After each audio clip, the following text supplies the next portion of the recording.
बिस्मिल्लाहिर्रहमानिर्रहीम। अस्सलाम वालेकुम नाज़रीन, मैं मौलाना फैसल एडवोकेट और मैं अपने यूट्यूब चैनल के जरिए आपसे मुखातिब हूँ। नाज़रीन, पहली दरख्वास्त तो मेरी ये होगी कि वो अहबाब जिन्होंने मेरा चैनल सब्सक्राइब नहीं किया, मेहरबानी फरमा कर वो मेरा चैनल सब्सक्राइब कर लें ताकि मेरी वीडियोज़ आप तक पहुँचती रहें। नाज़रीन, आज की वीडियो में हम बात करेंगे, एक तो कल प्रेस कॉन्फ्रेंस थी inspector general of police Punjab doctor Usman साहब की। उस प्रेस कॉन्फ्रेंस में उन्होंने जो कुछ कहा उसका हकायक से कितना ताल्लुक है और कितना ताल्लुक नहीं है, इस पर आपसे बात करेंगे। उसके साथ साथ पाकिस्तान तहरीक इंसाफ को क्रश करने के लिए जो ऑपरेशन किया जा रहा है रियासती सतह पर, उस पर भी आपसे बात करेंगे। दोहरा मेयार क्या होता है ये भी आपको बताएंगे इस वीडियो में। और अब पाबंदी लग गई है वो टिकर्स या वो ऑब्जर्वेशन, वो रिमार्क्स जो अदालतों की जानिब से सामने आते थे और मुख्तलिफ कोर्ट रिपोर्टर्स जो हैं वो कवर करते थे जो कोर्ट्स को, खसूसन हाई कोर्ट और सुप्रीम कोर्ट को, अब उस पर भी पाबंदी लगी है। वो पाबंदी क्या है उस पर भी आपसे बात करेंगे। पहले बात करते हैं कि जो आईजी साहब ने कल प्रेस कॉन्फ्रेंस की है। कल की प्रेस कॉन्फ्रेंस में जो आईजी पंजाब है उन्होंने बहुत सारी बातें की हैं। तो एक तो जो उनका अंदाज था आईजी साहब का, वो बड़े एग्रेसिव नजर आ रहे थे और वो जैसे मुंह में से झाग निकलती है गुस्से में किसी शख्स की, वो झाग तो नहीं निकल रही थी उनकी, लेकिन बहरहाल उनका अंदाज वैसे ही था। वो बड़े वो अफेंसिव मूड में थे। कल जो कुछ उन्होंने फरमाया उस पर भी आपसे बात करते हैं और कानून क्या कहता है इस पर भी आपसे बात करते हैं। कल उन्होंने कहा कि जी यास्मीन राशिद की आवाज की रिकॉर्डिंग करने और आवाज को कंफर्म करने के लिए राब्ता किया गया तो अदालत की जानिब से रिमांड देने से मना कर दिया गया और डिस्चार्ज कर दिया गया। मियां वाली में एयरफोर्स की बेस जहां दुश्मन न पहुंच सका, लेकिन 9 मई को लोग वहां पहुंचे या पहुंचाए गए, वहां पर एयरफोर्स पर फायरिंग करवाई गई, 1260 फीट की दीवार तोड़वाई गई, एमएम आलम के जहाज को जला दिया गया। उस वक्त जिसने कॉल्स की उन सब की एक एक कॉल का नंबर के साथ रिकॉर्ड मौजूद है। 9 मई को जो कुछ हुआ वो पूरी मंसूबाबंदी से हुआ। हम तमाम सबूत अदालतों में पेश करेंगे। यास्मीन राशिद की 41 कॉल्स का रिकॉर्ड मौजूद है, ये रिकॉर्ड भी अदालत में पेश किया जाएगा। फिर उन्होंने ये भी कहा ये जो गालियां निकाल रहे हैं, क्या ये वो गालियां अपनी वालदा और बहन के सामने निकाल सकते हैं? जो ये ट्वीट्स कर रहे हैं वो अपनी बेगम या बहन को दिखा सकते हैं?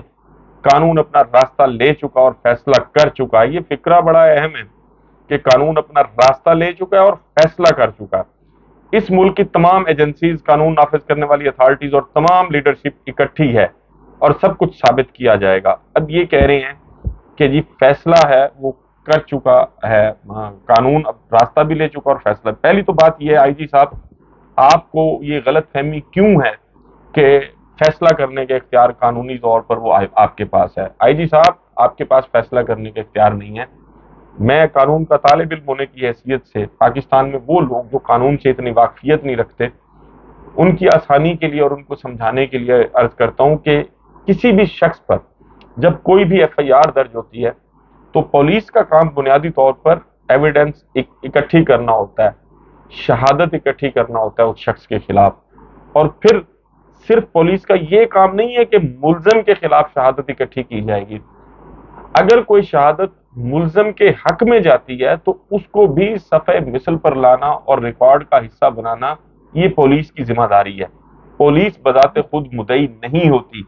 जो इन्वेस्टिगेशन ऑफिसर या जिसको तफ्तीशी ऑफिसर कहते हैं, उसका काम होता है उस जुर्म से मुतल्लिक जो हुआ हो वो तमाम तर शहादत जो मुल्जिम के हक में या उसके खिलाफ हो उसको इकट्ठा करे और इकट्ठा करने के बाद अपनी राय के साथ अदालत में उसको पेश कर दे, जिसको हम चालान भी कहते हैं 173 ज़ाब्ता फौजदारी में, उसके तहत। और फिर उस तमाम तर शहादत की स्क्रूटनी करने के बाद अदालत ये फैसला करती है कि क्या इस शहादत की बुनियाद पर मुल्जिम को जेल में रखा जा सकता है या नहीं।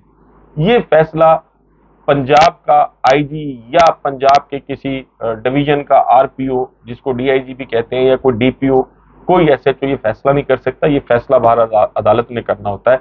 और इवन देन जिस केस में पुलिस खुद किसी शख्स की डिस्चार्ज रिपोर्ट मुरतब करती है ज़ाब्ता फौजदारी की दफा 169 के तहत, उसमें भी पुलिस जस्ट रिकमेंड करती है कि इस शख्स के खिलाफ शहादत जो है वो मौजूद नहीं है या तफ्तीश के दौरान ये शख्स बेगुनाह पाया गया है और इसको डिस्चार्ज करना जो है वो जरूरी है। हतमी फैसला जो है वो बहरहाल कोर्ट ऑफ लॉ ने करना होता है कि इस शख्स को इस केस में سزا کرنا ہے، اس کو جوڈیشل ریمانڈ پر جیل بھیجنا ہے، اس کو فزیکل ریمانڈ پر پولیس کی کسٹڈی میں دینا ہے، یا اس کو بری کرنا. یہ مختلف مراحل ہوتے ہیں. تو آئی جی صاحب نے کل جو پریس کانفرنس کی اس میں کچھ انہوں نے ٹویٹس دکھائے، کچھ انہوں نے فوٹیجز چلائیں، اور کچھ انہوں نے کال ڈیٹا جو ہے وہ بھی لوگوں کو بتایا کہ جی فلاں کی اتنی کال ہے، فلاں کی اتنی کال ہے، فلاں کی اتنی کال ہے. کل انہوں نے یاسمین راشد صاحبہ کی بھی کالز کا جو ڈیٹا ہے وہ بتایا کہ جی اتنی کالز ہیں. اب وہ کالز کیا ہیں، کس کو کی گئی ہیں، اور ان کالز میں کیا کہا گیا، یہ آئی جی صاحب نے نہیں بتایا. اب اگر کالز کرنے والے تمام لوگ اس وقوعہ میں شامل ہیں اور بقول آئی جی صاحب کے وہ مجرم ہیں اور ان کے خلاف ایک بڑا واضح قسم کا ثبوت ان کے پاس موجود ہے، تو جو ثبوت کالز کی صورت میں آپ کے پاس ڈاکٹر یاسمین راشد صاحبہ کے خلاف موجود ہے، تو وہی ثبوت یقیناً آپ کے پاس مراد راز کے بارے میں بھی موجود ہے. لیکن مراد راز کو تو کسی نے گرفتار نہیں کیا. پریس کانفرنس کے بعد وہ تمام تر الزامات جو ان پر تھے، کیا وہ ختم ہو گئے ہیں؟ کیا ان کو معاف کر دیا گیا ہے؟ یہ ریاست اور ریاستی اداروں کا دوہرا معیار جو ہے یہ سمجھ سے باہر ہے. جب ریاست خود دوغلا معیار رکھے گی تو پھر باقی جو عوام ہے اس کا تو پھر اللہ ہی حافظ ہے. آپ یہ دیکھیں کہ ریاست جو ہے اس کو حماد اظہر مطلوب ہے، یا ریاستی ادارے کو حماد اظہر مطلوب ہے، تو ان کے 85 سالہ والد کو اٹھا لیا جاتا ہے. ندیم افضل چند پاکستان تحریک انصاف کو چھوڑ کے دوبارہ پاکستان پیپلز پارٹی میں شامل ہوئے، اس وقت وہ زیارات کے سلسلہ میں ملک سے باہر ہیں. کل ان کے 85 سالہ والد کو گرفتار کر لیا گیا، اس لیے کہ ان کے ایک بھائی ہیں جو پاکستان تحریک انصاف سے ٹکٹ کے امیدوار تھے، لیکن بہرحال ان کو ٹکٹ نہیں دیا گیا، تو انہوں نے آزاد حیثیت میں الیکشن لڑنے کا اعلان کیا. لیکن اس کے باوجود ان سے پریس کانفرنس کروانی مقصود ہے تو ان کے والد کو اٹھا لیا گیا. مان لیا حماد اظہر صاحب مطلوب ہوں گے اور اس طرح کے دیگر لوگ مطلوب ہوں گے، تو اگر قانون ایک مطلوب شخص کو گرفتار کرنے کے لیے جاتا ہے اور وہ مطلوب شخص گرفتار نہیں ہوتا تو اس کا والد، بہن، بھائی، بیٹی، بیٹا، ماموں، چچا، کوئی عزیز اٹھا لیا جاتا ہے، تو یہ قانون جو ہے وہ پھر مریم نواز صاحبہ پر اپلائی کیوں نہیں ہوتا؟ نواز شریف صاحب جو ہے وہ بھگوڑے ہیں، سزا یافتہ ہیں، اس ملک کی عدالتوں اور قانون کو وہ مطلوب ہیں، تو مریم نواز صاحبہ کو گرفتار کریں نا آئی جی صاحب، پھر پتہ چلے گا کہ آپ کتنے ایماندار اور فرشناس آفیسر ہیں. لیکن وہاں آپ کے پر جلتے ہیں. اس ملک میں جو کچھ ہو رہا ہے، پاگل کوئی نہیں ہے، بچہ بھی کوئی نہیں ہے. جو کچھ آپ کر رہے ہیں یہ اس ملک کے علاوہ پوری دنیا اس کو جانتی ہے. پاکستان تحریک انصاف کو توڑنے والوں کے پاس جو ہے وہ سیاسی جماعتوں کو توڑنے کے ساتھ ساتھ ملک توڑنے کا تجربہ بھی ہے، ہمیں اس کا بھی پتہ ہے. آپ جو ہے اپنے ڈومین سے باہر جا رہے ہیں، آپ خود قانون شکنی کر رہے ہیں.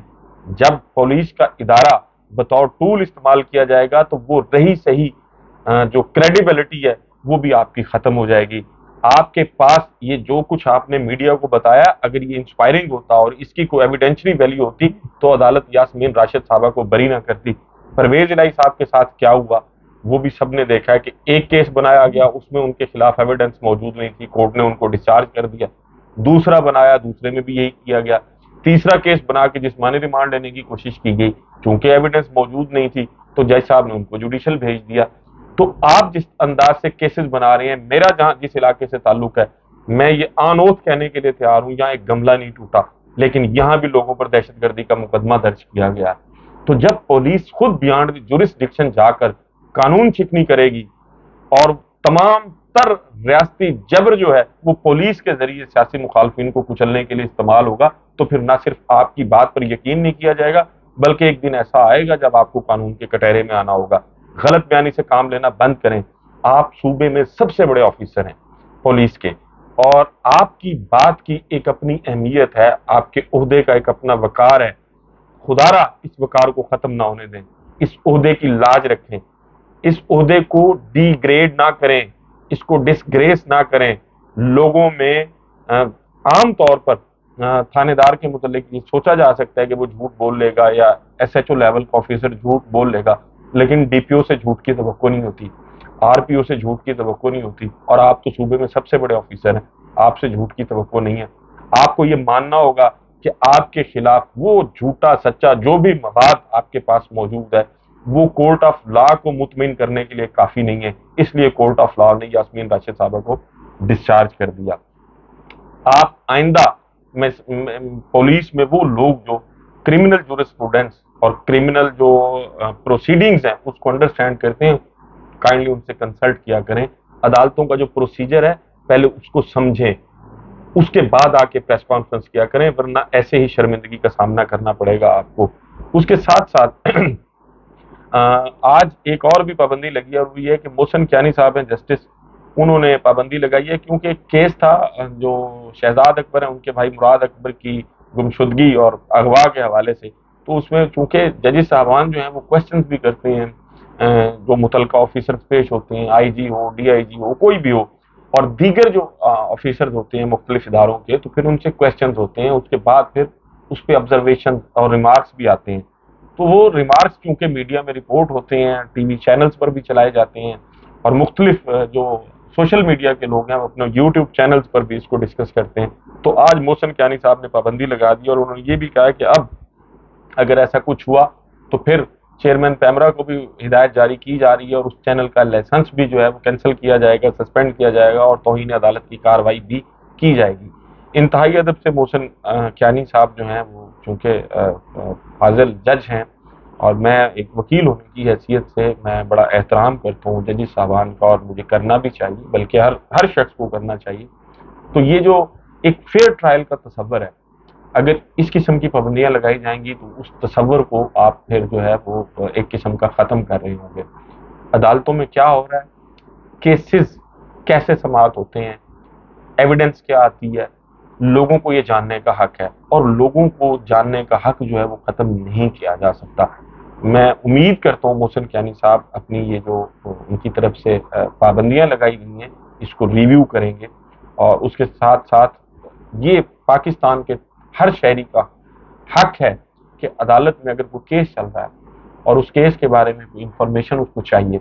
अब ये मुमकिन नहीं है एक शख्स जो गवादर में बैठा है वो इस्लामाबाद में आकर कोर्ट प्रोसीडिंग को ज्वाइन करे, तो उसको कैसे पता चल सकता है? उसको मीडिया के थ्रू पता चल सकता है। अगर आप मीडिया को रोक देंगे कि कोर्ट प्रोसीडिंग जो है उसको उसके बारे में लोगों को ना बताया जाए, तो मैं ये समझता हूँ ये भी आज़ादी इजहार पर एक किस्म की कदगन लगाने वाली बात है, और जो आइन में बुनियादी हकूक दिए गए हैं, फंडामेंटल राइट्स जो है पाकिस्तान के शहरियों के, उसको भी ये मैं समझता हूँ एक किस्म का डाका है उन पर। तो मैं इंतहाई अदब से गुजारिश करूंगा कि अपनी इस पाबंदी को जो लॉर्डशिप है वो उसको रिव्यू करेंगे। उसके साथ साथ रियासती जबर जो है वो इस सतह पर पहुंच गया है कि पहले बीच में खबरें आ रही थी कि जी गजनफर शीना साहब का जो ग्रुप है वो भी पाकिस्तान तहरीक इंसाफ को खैरबाद कह रहा है, लेकिन उनकी तरफ से कोई प्रेस कॉन्फ्रेंस सामने नहीं आई थी। अलबत्ता उन पर दबाव इतना था, बार बार रेड किए जा रहे थे, उनके अजीज़ो अकारब को गिरफ्तार किया जा रहा था, उनके कारोबार जो थे वो तबाह कर दिए गए थे उन लोगों के। मैं ज़ाती तौर पर ऐसे बहुत सारे लोगों को जानता हूँ जिनका बिजनेस, मतलब इस पॉलिटिक्स के साथ साथ जिनके दीगर बहन भाइयों का अजीज़ो अकारब का बिजनेस था, वो बिजनेस भी तबाह कर दिया गया। तो गजनफर शीना साहब जो हैं आज उनकी भी प्रेस कॉन्फ्रेंस आ गई है, और उन्होंने भी पाकिस्तान तहरीक इंसाफ को खैरबाद कहने का ऐलान कर दिया। तो अब ये तमाम तर लोग जो पाकिस्तान तहरीक इंसाफ को खैरबाद कह रहे हैं, इन पर वो तमाम तर इल्ज़ामात जो 9 मई के हवाले से थे वो सारे ख़त्म हो गए। ये कितना बड़ा मजाक हो रहा है इस मुल्क में कि आप पर जितने मर्जी संगीन इल्ज़ामात हैं, आप पाकिस्तान तहरीक इंसाफ को छोड़ें और फिर उसके बाद आपको क्लीन चिट मिल जाती है। तो गजनफर शीना साहब जो हैं उनको भी आज क्लीन चिट मिल गई है, और अब पता नहीं ये सिलसिला कहाँ जाके रुकेगा, लेकिन कप्तान जो हैं वो कल भी उन्होंने गुफ्तगू की है, और आज भी उनके हवाले से वो हार मानने के लिए तैयार नहीं है। ये भी शुरू में उनको ऑफर की गई थी कि जी आप मुल्क से बाहर चले जाएं, लेकिन कप्तान जो है वो कहते हैं कि नहीं, मैं इस मुल्क में रहूंगा। एक चीज जो है वो मैं आप खिदमत में अर्ज कर दूं उन लोगों की जो इस मुल्क में दरअसल जिनका इक़्तिदार है, और वो ये, इसमें कोई शक नहीं है कि आप पाकिस्तान तहरीक इंसाफ की जो पार्लिमानी क्लास है उसको तोड़ने में काफ़ी हद तक कामयाब हुए हैं, लेकिन वो लोग जो पाकिस्तान तहरीक इंसाफ को वोट देना चाहते हैं उनको आप कहाँ से और कैसे तोड़ेंगे?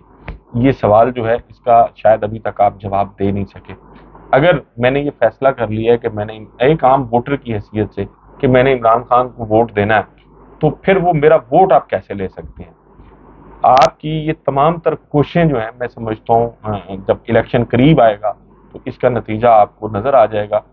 پاکستان تحریک انصاف کی جو پارلیمانی کلاس تھی اس میں یقیناً بہت سارے لوگ چھوڑ کے چلے گئے ہیں، لیکن وہ حلقے جہاں لوگ چھوڑ کے گئے ہیں وہاں سیکنڈ لیڈرشپ موجود ہے۔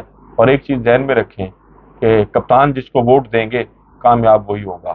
آپ کی تمام تر ریاستی جبر، ہتھ کنڈے اور غیر قانونی اور غیر آئینی اقدامات کے باوجود کپتان کو ابھی تک آپ لوگوں کے دلوں سے نہیں نکال سکے اور نکال بھی نہیں سکتے۔ ہاں وہ جیسے وہ کہا جاتا ہے نا کہ جس کو اللہ تعالیٰ عزت دیتا ہے تو پھر دنیا میں کوئی ایسا شخص نہیں ہے جو اس سے عزت واپس لے سکتا ہو۔ وہ تو عز و منتشا وہ تو ذل و منتشا۔ کپتان جو ہے ابھی تک تمام تر ریاستی جبر کے باوجود اکیلے ڈٹے ہوئے ہیں، اور کپتان کا یہ ڈٹ کے کھڑا ہونا اس چیز کا ثبوت ہے کہ کپتان نیٹ اینڈ کلین آدمی ہے۔ ناظرین، آپ سے ملاقات ہوگی اگلی ویڈیو میں۔